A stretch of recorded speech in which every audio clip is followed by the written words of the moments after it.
Hello, and welcome to Snide's Return, a tabletop roleplay podcast. My guest today wants to bring our attention to eldritch horrors of the past, so we may understand its fallout on our present and future. How does Cthulhu affect our dreams and machines? What tactics must we employ to subdue this otherworldly force? From deep within the vaults of the Roman Empire, my guest today implores us to take up the gladius, grab your 2d20 or d6 dice pool, and overcome your fear, tell your truth, and join the battle of COHORS Cthulhu.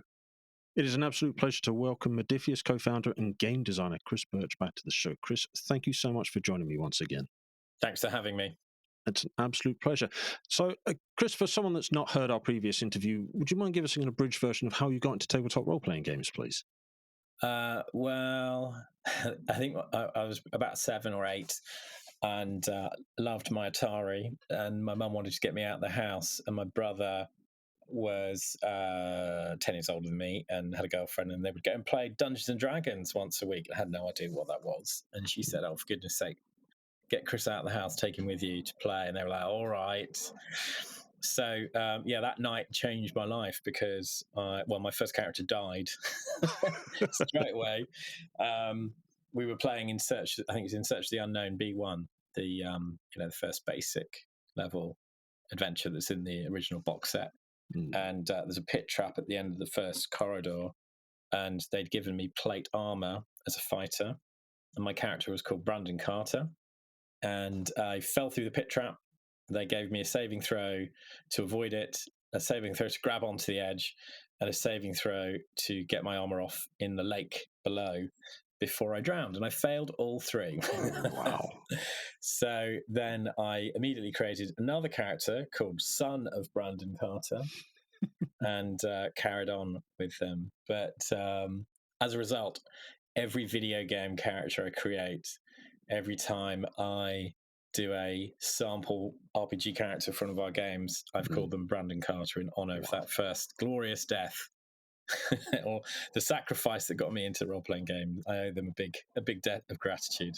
That is amazing. And so from those humble, tragic beginnings, I guess, you sort of moved on and developed and co-founded Modiphius, which is hugely successful publishing company for TTRPGs and board games and many other things. And you've developed your own system, which the game/games we're going to talk about today uses one and sort of is within the world of the overarching game. So what was it like, before we go into COHORS Cthulhu, what was it like developing the 2D20 system which underpins this role-playing game and many others which have been released on that framework? Well, we started it developing it for the Mutant Chronicles game, which is a kind of bit of a gonzo, far future, big epic heroes doing big stuff. And originally it was going to be 5d20 because why not? And 5d20 would have let you do all this really fun stuff. But then, and we got Jay Little involved, who's a fantastic game designer, who took my ideas, and there was Michal Cross, who was working with me on it as well, took our crazy, mental game ideas and rewrote it into an actual sensible role-playing system that worked.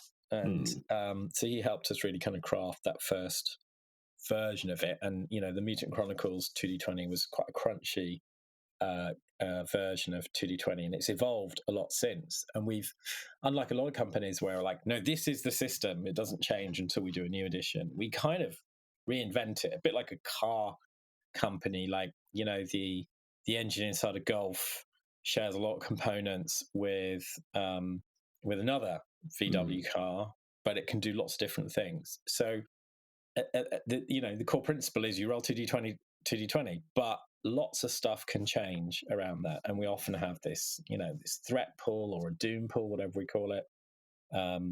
We often have I think called momentum, which is it's the whole idea that it's a narrative system, so the more successes you roll, the more stuff you can do, and it's part of the fun is in describing what you're going to do with those successes, or there's some classic spends.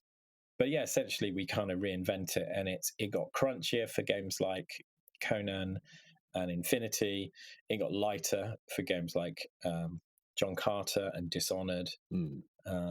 Fallout and Acton Cthulhu is sort of midway, and then Cohors Cthulhu has followed the Acton Cthulhu version.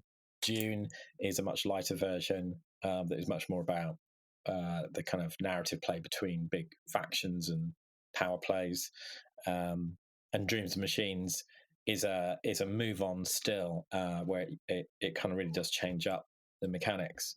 So we're not afraid to twist it in all sorts of weird ways to make it work. I don't like just label slapping, like, oh well, that'll do. Just change the names and it'll be fine for whatever licensed game we're doing. Yeah, absolutely. You mentioned some amazing IPs. Just grabbing a couple out of the air: Dishonored, Fallout, Dune, Star Trek. We haven't touched on within that small, but that's there's so many iconic IPs. So if someone wants to come and support you. Personally, but professionally through Modiphius, and pick up one of these amazing games to immerse themselves in these role-playing worlds, as it were, where can they find you and Modiphius, please? Well, it's modiphius.net is the easy one, or you can find us at /Modiphius on all the usual social media, Facebook, X, Twitter, whatever you call it, TikTok, and Instagram, and so on. But yeah, it's the website's a good way to delve into picking up some of the games. There's some great home pages for the different games that we'll explain. We've got a lot of great streams online with people playing the different games, so you can get a feel for what they're like. And our YouTube page, again, Modiphius, has a lot of how-to videos of how to play the different systems. Amazing. Well, I will make sure those links are down in the description below this podcast, as well as a link to your stuff on DriveThruRPG to make sure people can pick it up. Well, yeah, it's another good home if you like your PDFs. Absolutely. So PDFs are readily available through the Modiphius site. I have purchased a number of them myself. I seem to have collected your systems over the years, which is both a compliment and a detriment to my own wallet. So you mentioned that Acton Cthulhu, which is the World War II based 2D20 system dealing with eldritch horror in a time of great conflict. But with this new system, new world, new setting, COHORS Cthulhu, you've rewound the clock significantly to take us to a new place and space and time. Would you mind telling us a bit more about COHORS Cthulhu and the world in which it exhibits before we break down into the mechanics? Well, that we have a huge plot line for what we call Against the Gods Themselves, which is our kind of it's nothing like the Marvel universe, but if you had to compare it, it would be a nice comparison. But it's this big universe in which there's been a war between the Elder Gods and the Outer Gods, and they enrolled this ancient Hyperborean civilization in their war, which was a very advanced civilization that even us would think their tech is magic. They were that advanced. And of course, as these things go, it didn't end very well for either side. While the Outer Gods were defeated, the Hyperborean civilization was in ruins, and Yog-Sothoth was trapped in the Black Sun, and the survivors kind of retreated. And the Elder Gods left, and we've got this one character called Meren, who is a Hyperborean high priestess, who's like, well, look, we can't. That Yog-Sothoth is going to escape the Black Sun at some point. We've got to have a plan, and no one has a plan, so she decides to stick around. And over the millennia, she raises up Atlantis, which fails for various reasons, and we see some of that in the Acton Cthulhu storyline when there's the characters go back in a gateway. And then her next project is Rome. She wants to rise up a global civilization. You've always got Nyarlathotep screwing around in the background, trying to corrupt humanity, and he's like a chess player, against let's call it a little chess genius who's Meren, and he's won in every civilization across the galaxy. But this one civilization is proving interesting, and so he lets her win from time to time. And but his mistake is she's learning all his chess moves, and hopefully one day she'll get it right. But where we are is in ancient Rome, and Nyarlathotep has worked through, and another god, Mormo, a very dark, sinister, corrupting influence of this sort of it's a quite dark fertility god that has Medusa as a symbol, and they've been corrupting some of the northern tribes, particularly one called Herjan's Horde, who is a descendant of Atlantis, and he's quite mad, and he's leading a very, very barbaric tribe against Rome, and he's partnered with the cult of Mormo, who bring lots of kind of mythos creatures to their aid.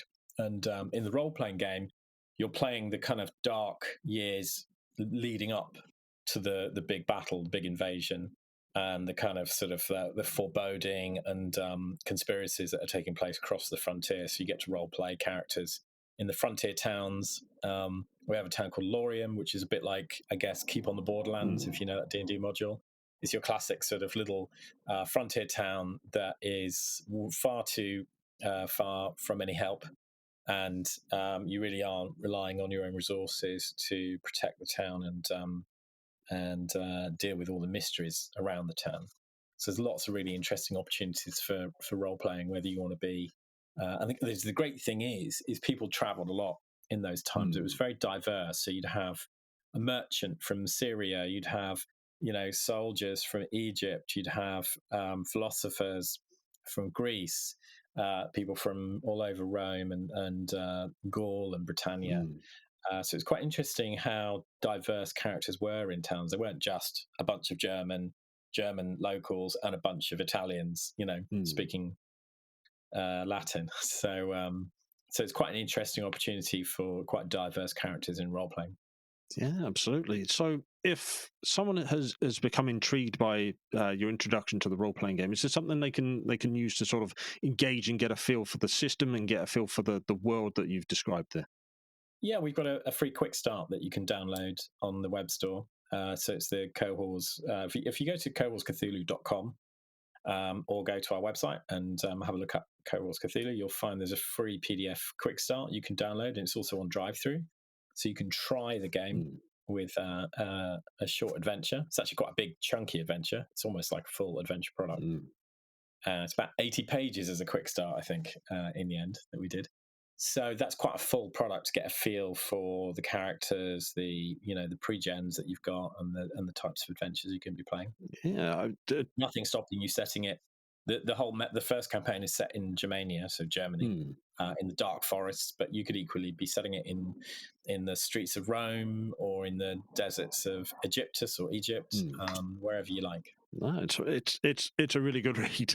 I have to say, it's eight, as you say, just over 83 pages. There's a wealth of fun and interesting lore there. The adventure itself, called Rude Awakening, definitely want to check out and enjoy if the system has grabbed your attention, and it has mine. There's 6 pre-gens, which is always good to give a good spread of the available archetypes or characters that can be utilized within the game. Yeah. So the role-playing game uses the 2d20 system. The effect dice, so 2d20 is how you sort of instigate your narrative play, but the effect dice, would you mind sort of describing how they work, please? Yeah, I mean, I guess you could call them like damage dice. The way effect dice is, and you can use normal d6s, you don't need our funny dice. A 1 and a 2 is 1 and 2 points of effect, and in most cases that's damage. A 3 and a 4 means nothing. A 5 and a 6 typically is an effect and maybe a special effect, and maybe another point of damage. So what that means is it lets us do interesting things with weapons, so that you can have varying amounts of damage with a weapon, but the potential to trigger a special effect.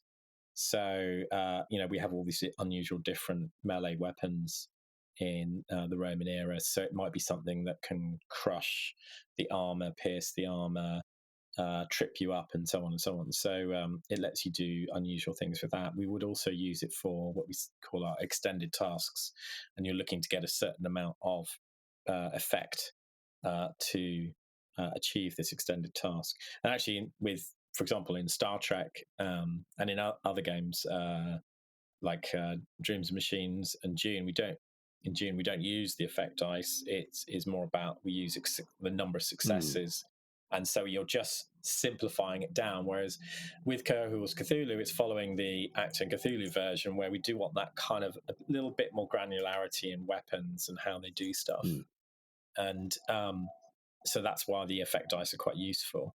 Absolutely. I have a couple of sets myself for the Acton Cthulhu system, so I know how, and I've got the Fallout set. Oh my God, I bought a lot of your stuff. Not the point. It's all high quality, really well made.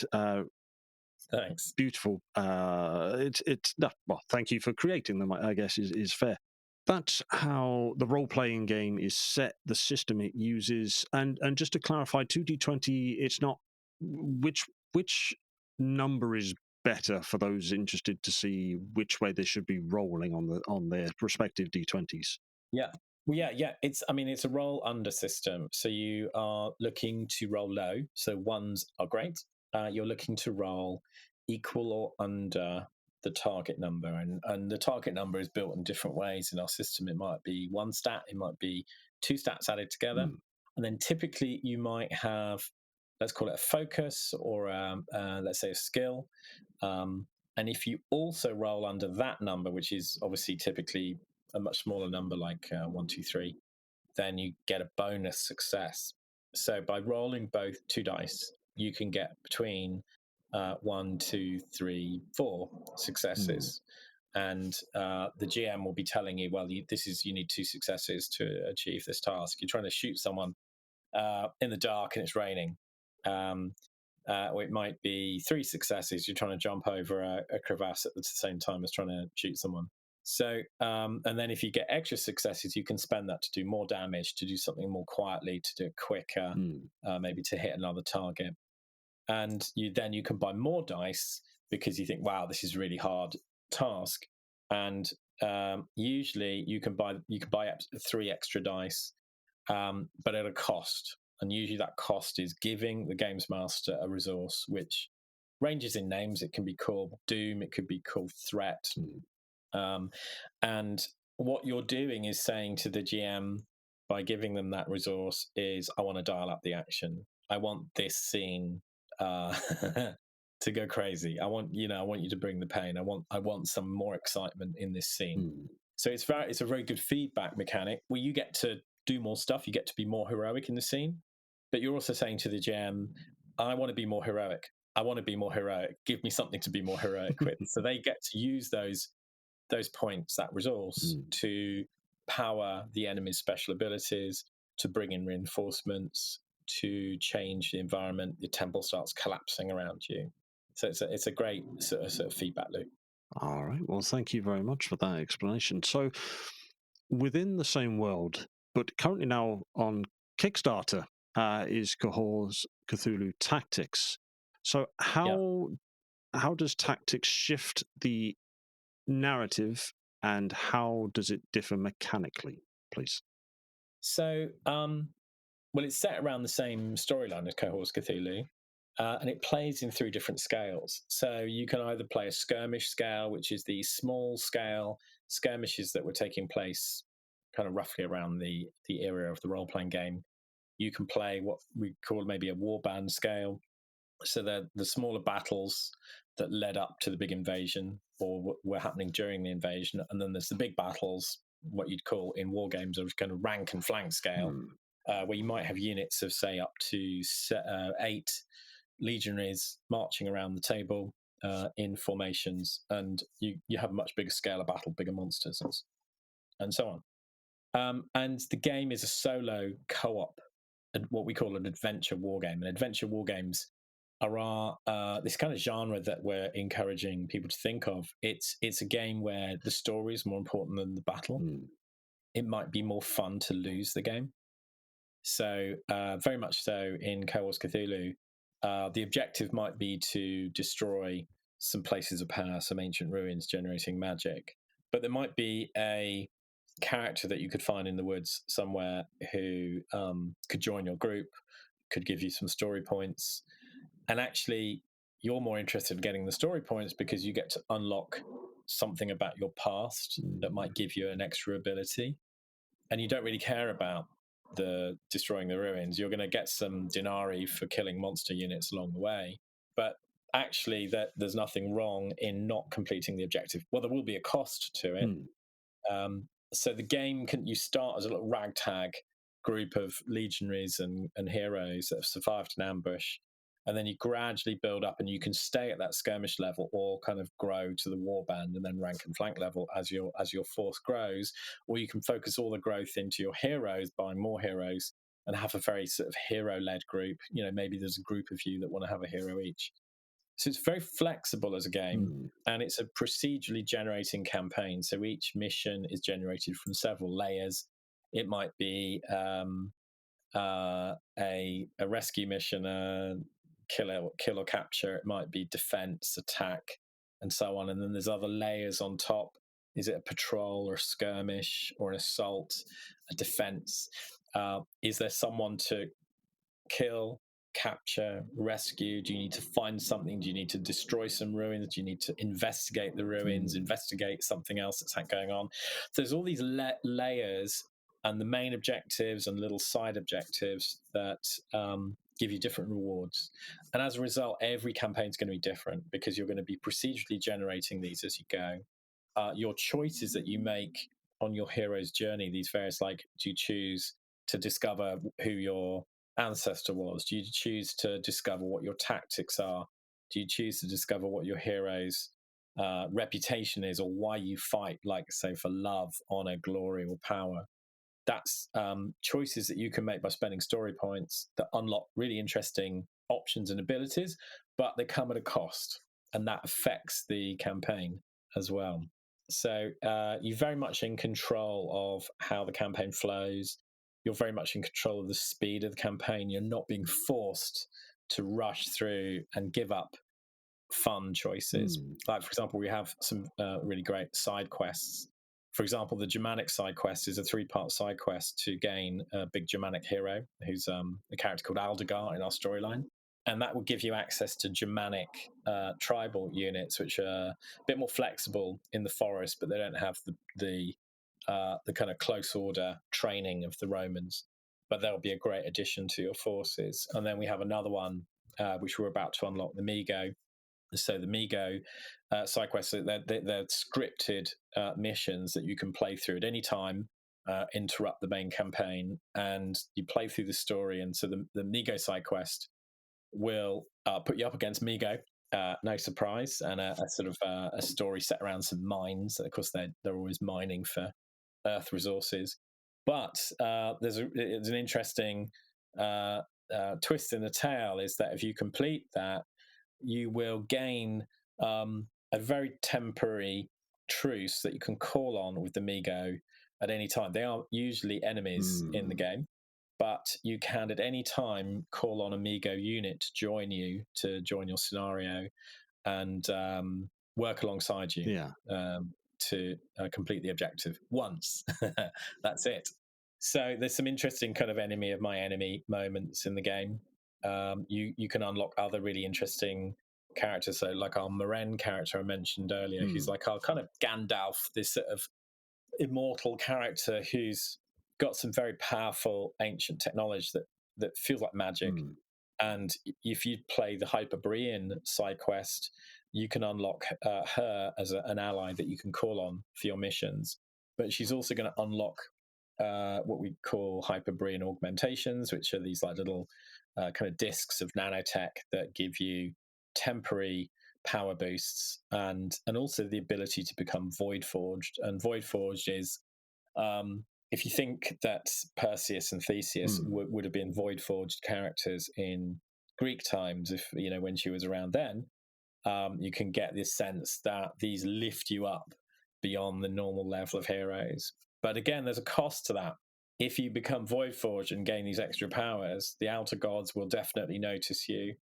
And we have these wonderful big avatars of the outer gods, these big crazy models, which are the sort of physical manifestation of the outer gods' thought processes turned in your direction. So they send a kind of minion or a fragment of their mind to hunt you down. So we've got the Starspawner Cthulhu, who's been rotting on the seafloor for millennia, that drags itself out of the ocean to come and hunt you.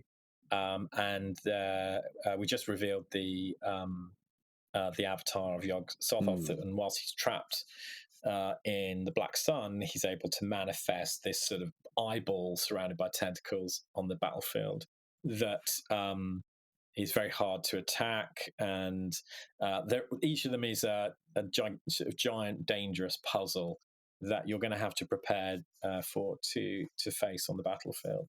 So we're having a lot of fun with that.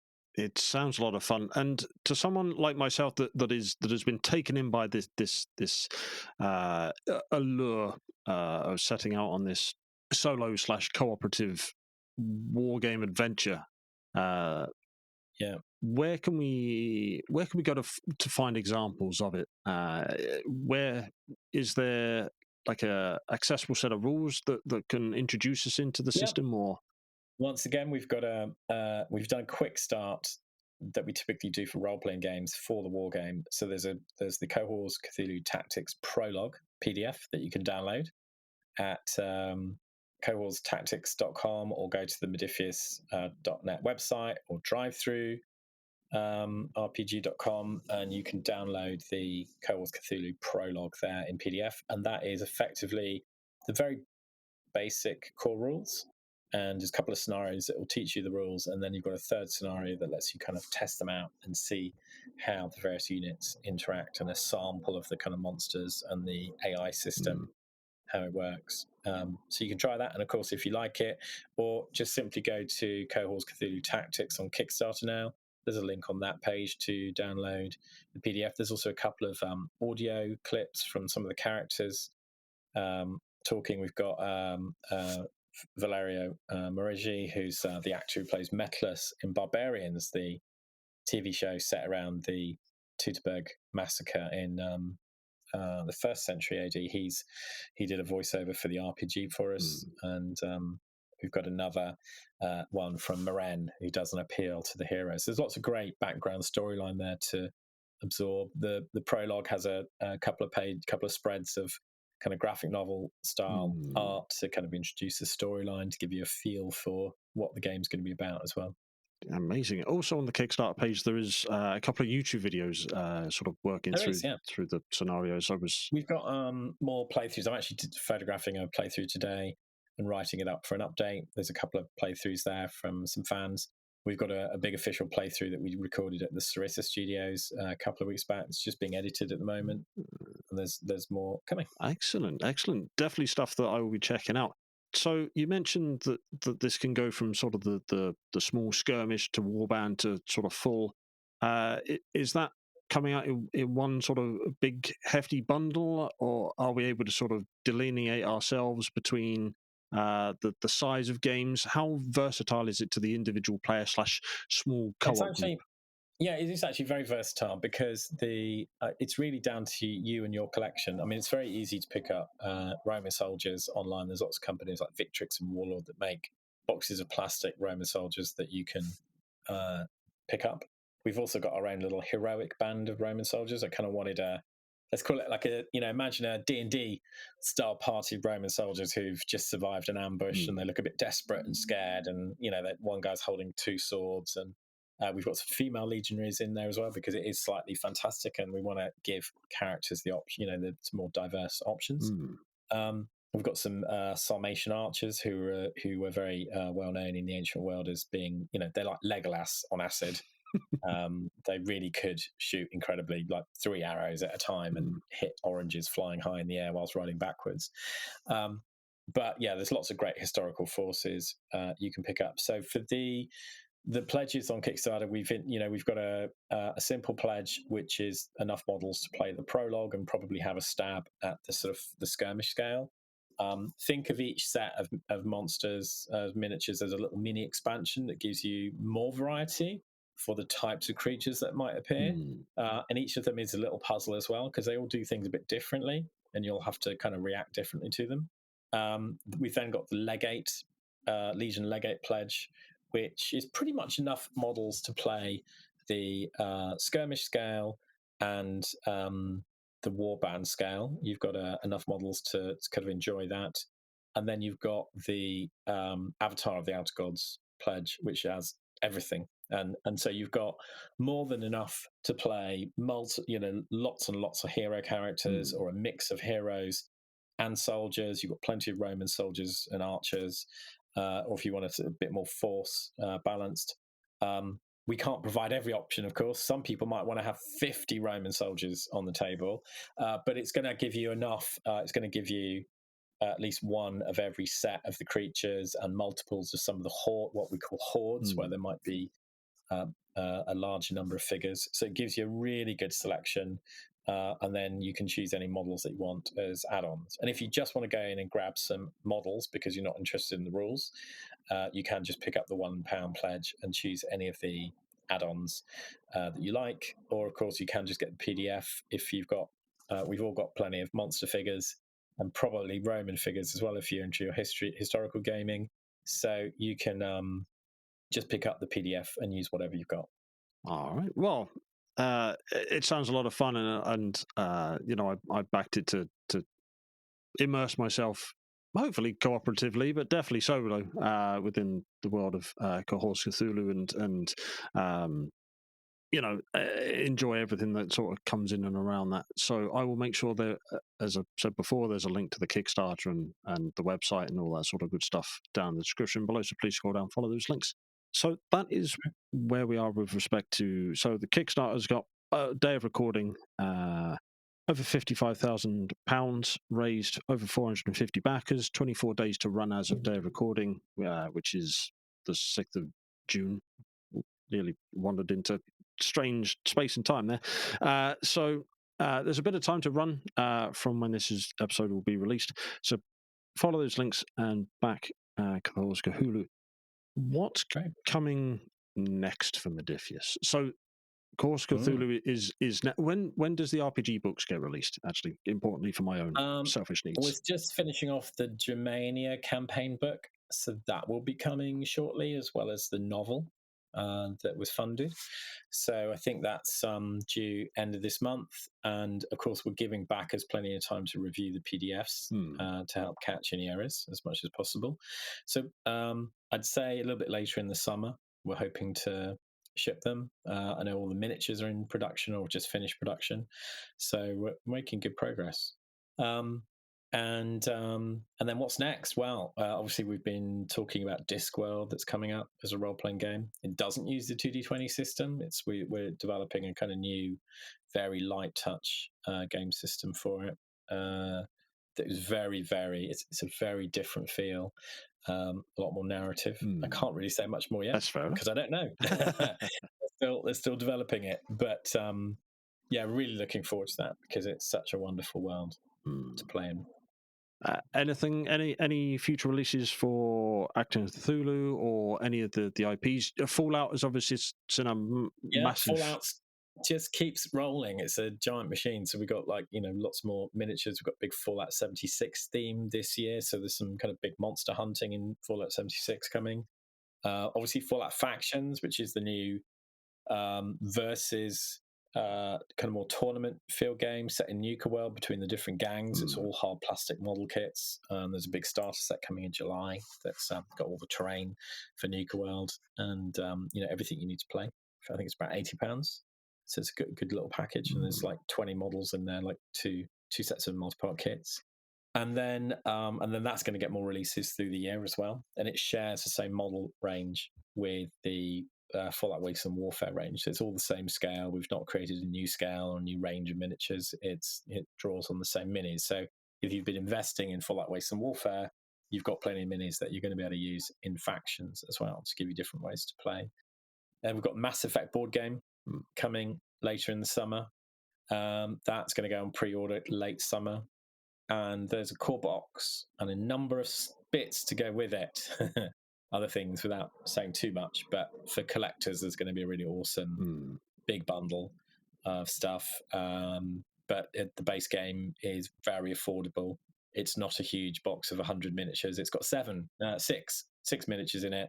it's designed that you can play a mission in 40 minutes. You could probably play the whole campaign in a long night or an afternoon, and then play it again, because there's lots and lots of missions you can play in different sequences. There's different endings, of course.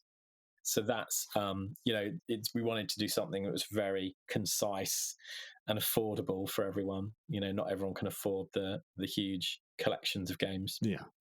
No. So I think hopefully people are going to like this. I'm sure they will. There is much love for Mass Effect out there. Yeah, there is. Yeah.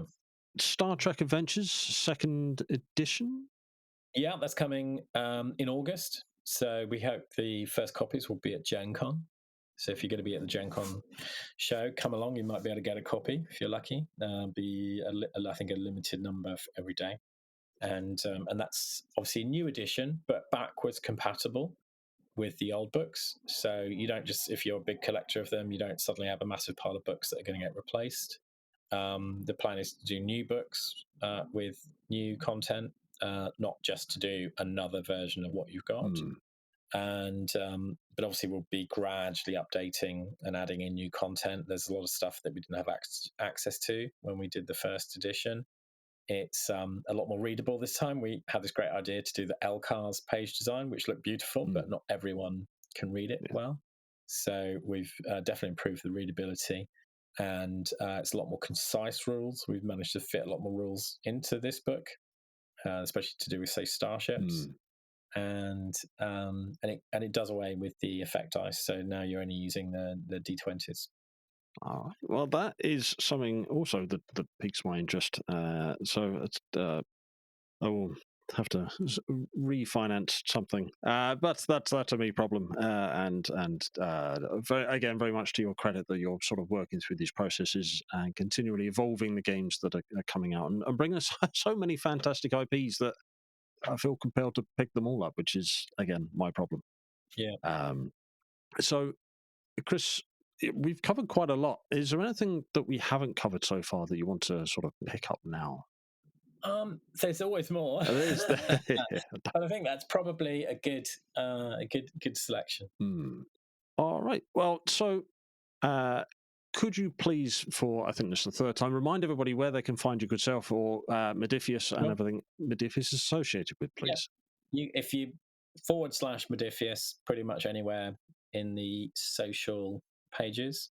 Obviously for Facebook, we're on TikTok, Instagram, and YouTube is a great place for videos. And then for the web store, it's modiphius.net if you're outside North America, modiphius.us if you're shopping in America, which has local shipping. And that's where to find us. All right. Well, I will make sure all the links are down in the description below this podcast. So please scroll down, follow those links, including the Kickstarter for COHORS Cthulhu Tactics, something I backed myself. As I say, at the time of recording, 24 days, so probably just over a week or so left when this episode is released. So please scroll down, support not only the role-playing side, there's board games, there's so much going on the Modiphius site that it's mind-boggling, to be fair, the amount of content you provide. So thank you very much for that. I'd love to get you back on the show when some of the future releases we've mentioned sort of come to fruition or are available, or in the closing stages of their development and all that sort of good stuff. The Discworld one certainly pricked my ears up. If you'd be willing to come back and join me again in the future, Chris. Yeah, for sure. All right. Well, thank you so much for taking some time out of your busy day. Clearly, there's a lot going on at Modiphius, so I don't want to hold you up any longer. So That's okay. Thank you so much for joining me today. No problem. Thanks a lot. Thank you for listening. If you'd like to learn more about the show, then go to www.snydersreturn.squarespace.com. Alternatively, you can find us over on Twitter @ReturnSnyder. We have a Linktree link in the description of this episode. And if you want to support us, come and join us over on Patreon. And we also have a Discord server. Please leave us a review, because we'd love to learn how to improve the channel and provide better content out for those who are listening. Until we speak again, thank you.